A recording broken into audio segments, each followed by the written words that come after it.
Oh, you got the mic there. Yeah. Okay, folks, seeing as how we've only got the one mic, what we'll do is we'll... Oh, two. Two there. Okay. We'll keep this one on this side, that one on that side, so it'll be much easier. Okay, so we'll get underway. Australian head coach Andrew McDonald to start off with Fairfax number one. G'day, Andrew. Lunchtime, 7 for 142, you were in complete control of the game. Just talk us through, I suppose, how it became very much an even game, if not in England's favour by the end. I think when Ben Stokes is there, you're never in total control. We've seen that over a period of time. Created a couple of opportunities, so it was a bit of dysfunction there on our behalf. Todd Murphy's first over, he could have looked a lot better, and he was able to get a few boundaries away. So we feel as though on the back of the toss and where the game's positioned, we feel as though we're in a pretty strong position. We're 142 ahead. Could it be better? There's no doubt it could have been better. And full credit to Ben once again. His ability to work his way with batting with the tail is probably second to none over a period of time. Smithy played the least Smithy-like shot that I've ever seen in his 100th test, and then jackknifed around when Bairstow seemed to say something. Do you know what was going on there? He didn't look very happy with that.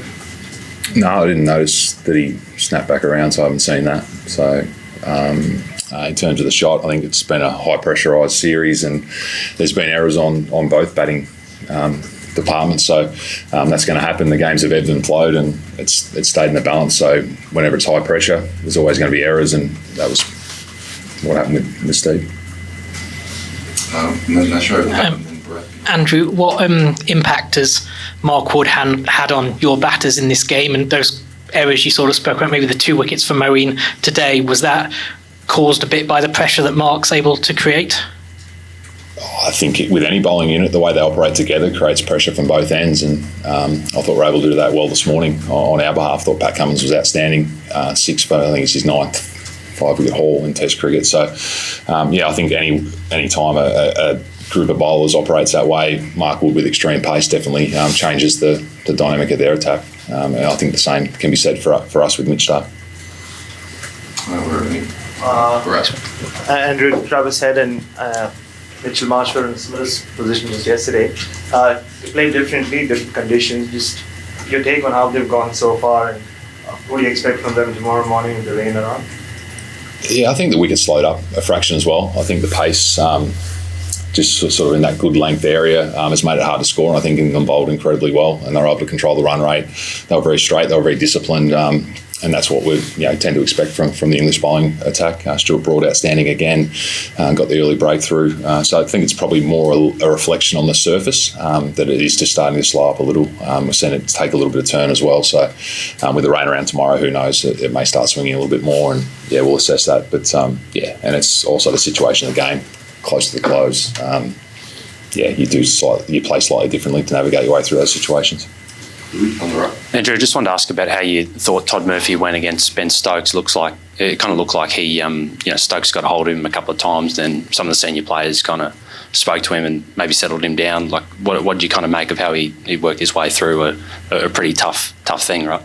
Yeah, he created the opportunities in the first over, and if you take them, then it's a totally different picture that you face. I thought the discussion was whether to take him wider or sort of go up and over down the middle of the wicket. But it's probably a combination of both those, and I think that's what they were deliberating about. And they showed him great support, and I thought, it's a tough entry into Ashes cricket. It's his first Test match in an Ashes environment, but he'll be better for that.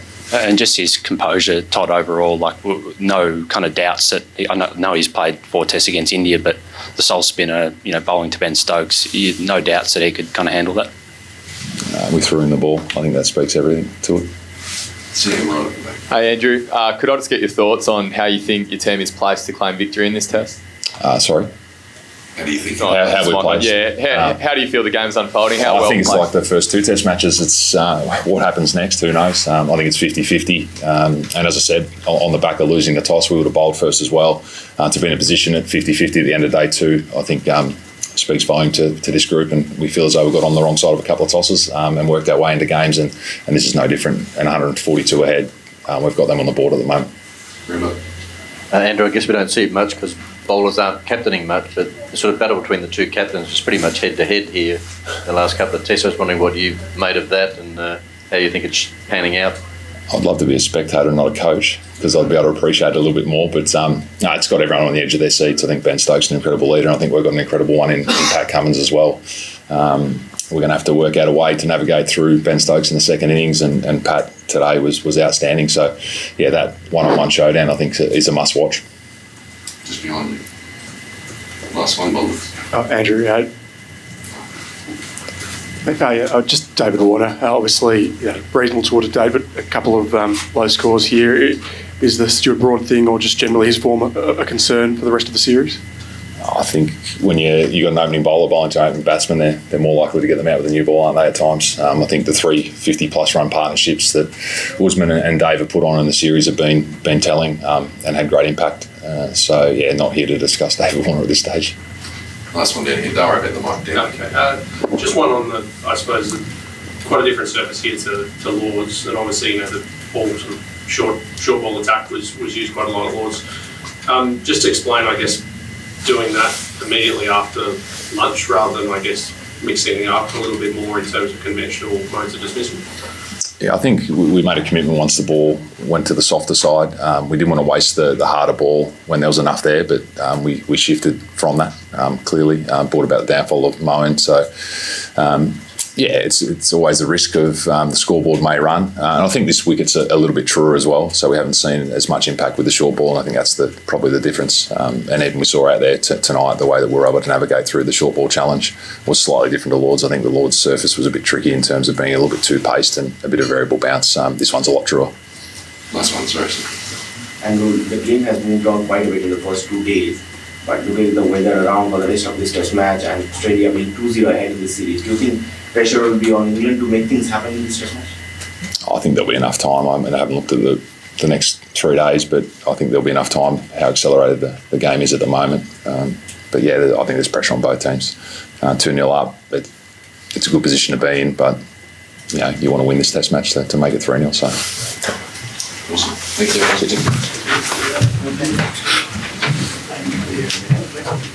you.